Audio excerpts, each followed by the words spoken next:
હું અત્યારે ઓસ્ટ્રેલિયા છું. હું 1 મહિનો જેવો છું. મેઇન કમ્પ્લેન્ટ મને ઇચિંગ અને ડ્રાય સ્કિન થવી અને સોરિયાસિસ. મને આ વસ્તુ સૌથી પહેલા 2008માં થઈ હતી અને પછી મેં એલોપેથિક મેડિસિન લીધી, બેસી ગયું. પણ પછી 2-3 વર્ષ પછી મને પાછું સેમ વસ્તુ થઈ, સેમ મેડિસિન મળી હતી, પણ મળતા થોડી વાર લાગી. હા, ત્યારે એટલે એલોપેથિક સ્ટીરોઇડ બેઝ ક્રીમ અને એન્ટીબાયોટિક્સ. લગભગ 15-20 ડેઝમાં મળી ગયું. ત્યાર પછી એક વખત આયુર્વેદની ટ્રાય કરેલી. એકવાર મેં આયુર્વેદની ટ્રાય કરી હતી અને એનાથી મને ફરક લાગ્યો હતો અને મને એક કન્સેપ્ટ ગમ્યો હતો કે મૂળથી કાઢે છે એવું. અને એલોપેથી તો કેવું છે કે બસ ટેમ્પરરી મટાડી દેવાનું અને પછી લોકો કે પણ ખરા કે તમને પાછું થશે. આ વખતે ઓસ્ટ્રેલિયાથી આવ્યા ત્યારે એવું કંઈ વિચારેલું હતું કે સ્કિન માટે ત્યારે જ તકલીફ હતી કે અહીંયા આવ્યા પછી તકલીફ? એટલે ત્યાં આવ્યાના 10 દિવસ પહેલા તકલીફ સ્ટાર્ટ થઈ ગઈ હતી અને પછી એવું હતું કે ત્યાં ટ્રીટમેન્ટ કરવાનો ટાઈમ નહોતો કારણ કે અહીંયા આવવાનું હતું. વિચાર્યું હતું કે ઇન્ડિયામાં જઈને કોઈ ટ્રીટમેન્ટ કરવી છે કે નથી કરવી, કોઈને બતાવવું? હા, એટલે એકચ્યુઅલી વિચાર્યું હતું કે બતાવવું તો છે, પણ થોડોક એવી આશા હતી કદાચ આ ટેમ્પરરી રિએક્શન કે એવું હોય કોઈ મેડિસિનનું તો તરત મટી જશે, તો એવું કોઈ સિરિયસ ઇસ્યુ નહીં થાય. આયુર્વેદનો વિચાર કઈ રીતે આવ્યો? એટલે મને એકચ્યુઅલી મારા ફ્રેન્ડ્સે કીધું અને મેં થોડું રિસર્ચ બી કર્યું ઓનલાઈન કે આયુર્વેદ છે એ આપણું ઘણા વર્ષોથી છે અને એનો કન્સેપ્ટ એવો છે કે રોગનું મૂળ ગોતી અને મૂળ દૂર કરવું. ચરક સેન્ટરમાં આવવાનું ત્યારે કઈ રીતે ખ્યાલ આવ્યો? કોઈએ કીધેલું કે બોર્ડ જોઈને મારા પપ્પા અહીંયાથી નીકળ્યા ત્યારે મેં જસ્ટ બોર્ડ જોયું, વાંચ્યું અને પછી મને એવો વિચાર આવ્યો કે વાય નોટ ટ્રાય ધીસ. એમાં બી એમડી ખાસ એમડી સર્ચ કર્યું ને ભાઈ, એમડી છે તો એકવાર ટ્રાય કરો. હા, એમડી છે ને આપણે એવું છે કે ઓકે આયુર્વેદ છે તો વાય નોટ એમ ટ્રાય કરીએ અને એટલી જોઈએ કે એપ્રોચ કેવો છે.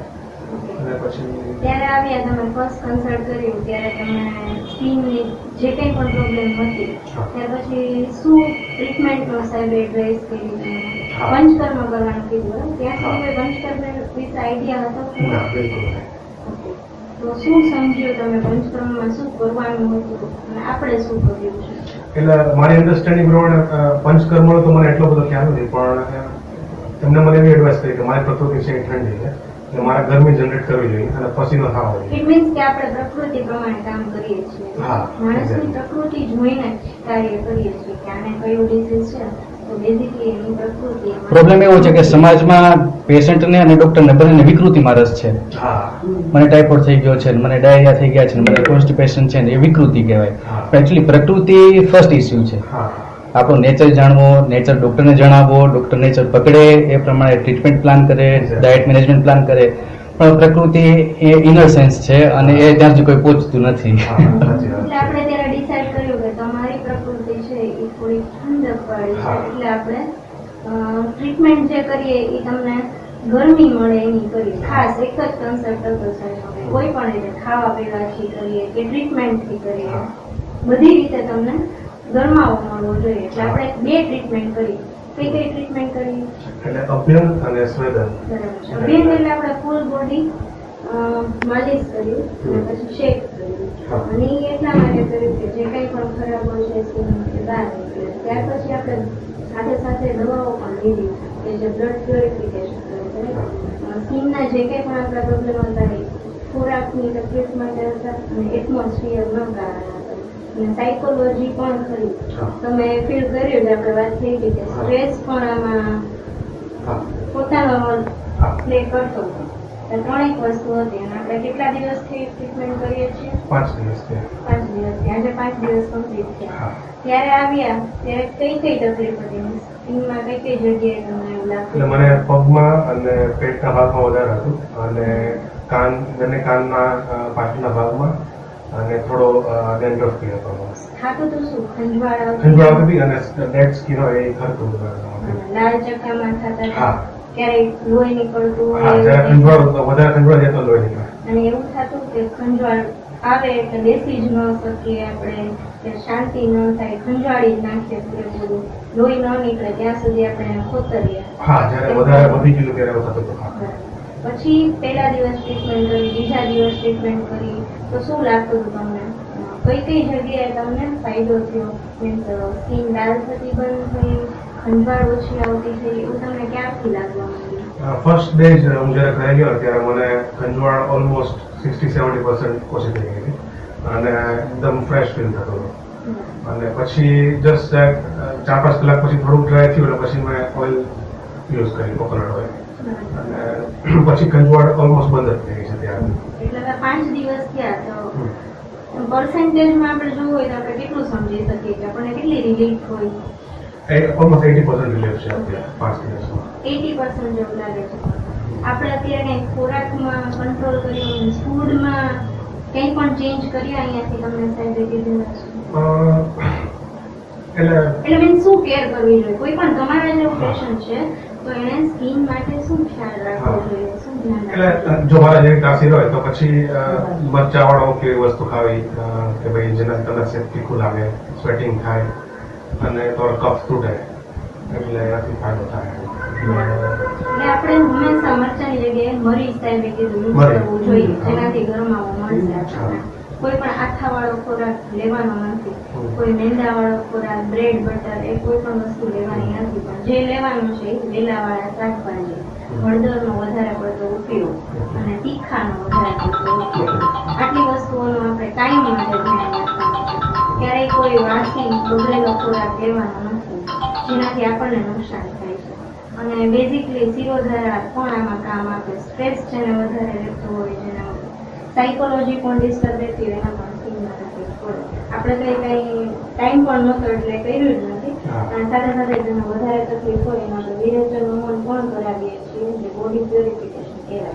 એ હવે આપણે નેક્સ્ટ પ્લાનમાં, કેમ કે દિવસો આપણી પાસે 5 જ હતા, જાગૃત કંઈ કમ્પ્લીટલી કરી શકે. હવે આપણા ચરક સેન્ટરના કોઈ પણ સ્ટાફ માટે, કંઈ પણ મેનેજમેન્ટ માટે કે કોઈ પણ ટ્રીટમેન્ટ માટે ક્યારેય તમને કોઈ કમ્પ્લેન, ક્યારેય કોઈ કમ્પ્લેન કોઈ પણ સ્ટાફ માટે, કોઈ પણ મેનેજમેન્ટ એડમિન વર્ક બરાબર ન હોય કે કોઈ સ્ટાફનું વર્ક બરાબર ન હોય કે ક્યાંય પણ ટ્રીટમેન્ટમાં કોઈ પ્રોબ્લેમ થયો હોય એવું કંઈ? 100% સેટિસ્ફેક્શન. એટલે જનરલી એલોપેથ સાઇડ જોઈએ તો ડિઝીઝનું લિસ્ટ ઘણું લાંબુ થતું જાય છે, નવા નવા રોગો વધતા જાય છે. સિમ્પલ સ્કિન ડિઝીઝ તો એમાં બી અલગ અલગ ટાઈપના ડિઝીઝ, સિમ્પલ સોરિયાસિસ તો એમાં બી અલગ અલગ ટાઈપના ડિઝીઝ નેટ પર જોઈએ, બુક્સમાં જોઈએ તો દરેક વસ્તુ. પણ આયુર્વેદનો કોન્સેપ્ટ એવો છે કે કોઈ પણ રોગને વાયુ, પિત્ત અને કફ એ 3 સિસ્ટમમાં સેટ કરવા અને એમાં જે કંઈ ઇમ્બેલેન્સ છે એને બેલેન્સ કેમ કરવું. બીમારી મટાડવી એ એક પોર્શન છે અને આપણે તાસીર ચેન્જ કરવી એ સેકન્ડ પોર્શન છે. કોઈ પણ પ્રકારની બીમારી મટ્યા પછી ફરી થવાની શક્યતા રહે ખરા, પણ જો આપણી તાસીર અને પ્રકૃતિને પ્રમાણે આપણે ધ્યાન દઈએ અને એ પ્રમાણે આપણી લાઈફસ્ટાઈલ સેટ કરી દઈએ તો ફરી રોગ આગળ વધે નહીં. એલોપેથિક ડોક્ટર્સનું એવું માનવું છે કે આપણું શરીર ખરાબ થયું કારણ કે આપણને ઇન્ફેક્શન લાગેલું છે, જ્યારે ખરેખર આપણી તાસીર બગડે તો જ કોઈ પણ ઇન્ફેક્શન લાગે ખરા. એટલે પહેલું સુખ તે જાતે નર્યા એ છે કે જાત મીન્સ આપણે આપણી આઈડેન્ટિટી, આપણે ઇમ્યુનિટી, એ આપણે કેર કરવી પડે અને હંમેશા આપણે બુસ્ટઅપ રાખવી પડે ખરા. તો આપણે જે મેડિસિન્સ યુઝ કરતા હોઈએ છીએ એમાં કરંજ આવતું હોય છે, નિંબ આવતું હોય છે, આમલકી આવતી હોય છે કે જે ઓટોઇમ્યુન ડિસઓર્ડર્સને બ્રેક કરવામાં મદદ કરે ખરા, ઇમ્યુનો મોડ્યુલેટર તરીકે કામ કરે ખરા. અને જેમ વાત કરી કે ભાઈ આજે કંઈ છે સોરિયાસિસ, એ મોટો એવો શબ્દ, આમ ડરામણો શબ્દ છે કે પેશન્ટ તો ઠીક ડૉક્ટર બી ડરી જતા હોય છે. નાના ડૉક્ટરમાં હાથ ના આપે, મોટા ડૉક્ટર આપણને ખાલી એશ્યોરન્સ આપે, અમુકમાં સ્ટીરોઇડ્સથી જ આપણે કંટ્રોલ કરી રાખવું પડે. તો સોરિયાસિસને ડરી જાય પણ ડ્રાય સ્કિન, ડેડ સ્કિન એને યાદ રાખીએ અને એને મોઇશ્ચરાઇઝર બહારથી કંઈ પણ લગાવવા માટે આપીએ કરતાં અંદરથી જો આપણો પરસેવો બહાર નીકળતો થઈ જાય અને પરસેવા તેને આપણે નીટ એન્ડ ક્લીન કરી રાખીએ તો કોઈ તકલીફ ના કરે.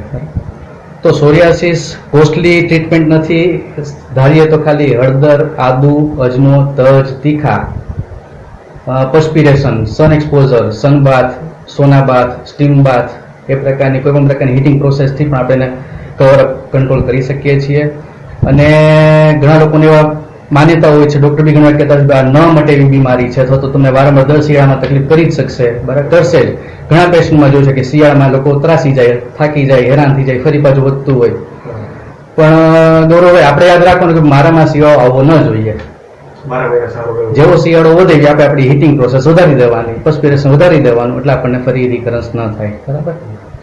તો ખાસ આ જે તમારી ટ્રીટમેન્ટ પોર્શન છે એ કન્ટિન્યુ આપણે પ્લાન કરીએ, સાથે મેડિસિન લઈએ, વમન અને વિરેચ માટે માઇન્ડ પ્લાન કરીએ, ઇન્ફોર્મેશન મળતી રહેશે તમને.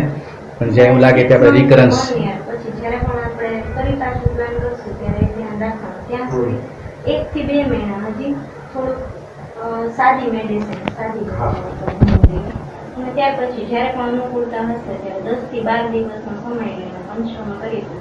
પણ ફિલહાલ આપણે 80% સારું છે એટલે કોઈ ગભરાવાની જરૂર નથી. જે કંઈ પણ કીધું છે બસ ધ્યાન રાખવાનું છે. ઓકે.